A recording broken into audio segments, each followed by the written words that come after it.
Барлығыңыз сүйіп жейтін шығыс тәттісі чак-чакты анамның рецептімен жасап көрмекпіз. Аяғына дейін менімен бірге болыңыздар, біртіндеп барлығын сіздерге үйретемін деген ойдамын. Жасап көрулеріңізге кеңес беремін. Ауызда еритін, жей бергің келетін керемет чак-чак рецептісі. Ал онда бастайық. Жұмыртқаға ас содасын және тұзды қосамыз. Жақсылап араластырамыз. Илеуіштен өткен ұнды ақырындап қосамыз. Қамыр илейміз. Қамырымызды қалтаға салып 20-30 минутқа демалдырып қоямыз. 2 күлшеге бөлеміз.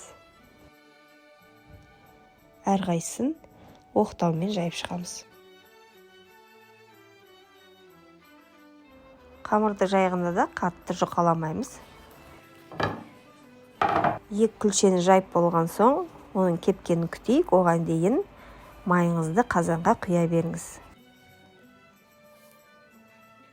Жайылып кепкен қамырдан енді кеспе жасаймыз. Ол үшін оқтауға қамырды жинап аласында өстіп кесесіз. Сонда түзу шығады қамырыңыз. Ортасынан осылай тағы кесіп, өзіңізге ыңғайлап алыңыз. Содан пышақпен кеспені өзіңіз ұнайтын жолақтарға кесесіз. Жұқа жолақты чак-чак ұнаса, жұқалап кесіңіз, немесе кішкене қалыңдап кессеңіз де болады. Өзіңіздің талғамыңызға, қалауыңызға қарай. Кеспені кесіп болған соң, осылай шашыратып, бір-бірінен ажыратып, тағы да кептіріп аласыз. Ал енді майымыз қызғанда біртіндеп порциялап, аз-аздап қуырып алыңыз. Салған кеспеміз 1-2 минутта сарғайып шыға келеді. Соны сүзіп алыңыз.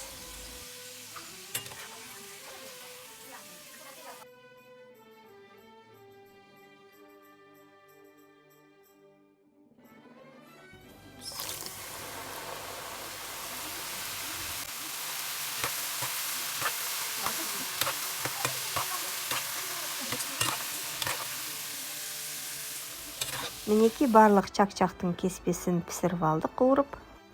Ал енді сиропын жасай бастайық. Сиропқа мен 1,5 стақандай бал салдым. Одан кейін үстіне 4-5 қасық қант салам. Чак-чактың әдемі болып қатуы осы сиропқа тікелей байланысты, сондықтан дұрыс қайнатып үйренейік.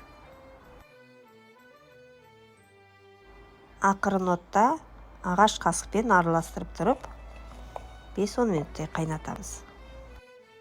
Осылай қайнай бастағаннан кейін тағы 1-2 минуттай қайнатамыз.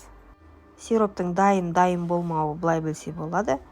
Тәрелкеге 1 тамшы балды құйып көріңіз, сонда ол ағып кетпеу керек. Немесе суық суға 1 чай қасық балды құйсаңыз, ол ішінде домалақтанып алса, ол да сироптың дайым болғанның белгісі.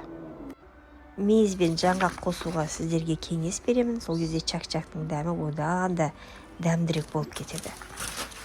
Үстінен сиропымызды ыстықтай құйдық. Енді үлкендеу қасықпен дұрыстап тұрып араластырыңыз. Чак-чагымыз дайын болды. Енді чак-чакты бір формаға жинайық. Біз енді мантаварканың формасына жинап жатырмыз. Сіздер қалауыңызша шұңғыл тәрелкеге де басып жинасаңыз болады. Қолыңызды кішкене сулап алсаңыз, үстінен басып өстіп чак-чактың қалпын келтіреміз. Енді чак-чак дұрыстап қатқанша біраз уақыт қойып қоямыз. Чак-чагымыз қатты. Енді осылай аунатып төбесінен тоңқ еткізсеңіз түсе қалады. Үйіңізде чак-чагыңыз тұрса, шай ішкенде көңіліңіз де көтеріңкі болып жүреді. Кез келген дастарханыңды сәнін ашады. Жасап көрулеріңізге кеңес беремін. Бұл рецепт сонау кеңес заманынан анам жасап келе жатқан рецепт. Нағыз ауызда еритін дәмді чак-чактың рецебі. Бейне рецепт ұнап жатса, пікір қалдырып, тіркеліп кетіңіздер. Сонда менің жаңа рецепттерімді жіберіп алмайсыздар.